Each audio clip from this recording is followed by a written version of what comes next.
borliqning eng kuchli mavjudotiga aylandi deb hisoblayver. Qolgan 4 ta tosh qo'liga tushsa bormi?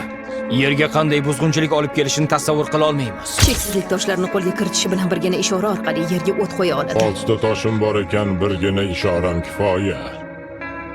Borliqni ham yo'q qila olaman. Abadiy hayotni cheklab qo'ymasak, u o'z umrini yashab o'ta olmaydi. Murakkab qarorlarni kuchlilargina qabul qilishadi. U kelyapti. Qochib qoling. Kim? Thanos. Mag'lubiyat hamishayam achinarli. Ayniqsa xavf yo'lida ekaningni bila turib mag'lub bo'lish. Qo'rqayotganingizni yashirmang. 6 yildirki Thanos bizni burchakka siqib kelyapti. Nyu-York uyushtirgan hujumni qaytarmoqchi. So'nggi raund yakunlanyapti. Qancha vaqtimiz bor? Bilmadim. Kuch, qudrat va bo'shliq toshlari unda ekan.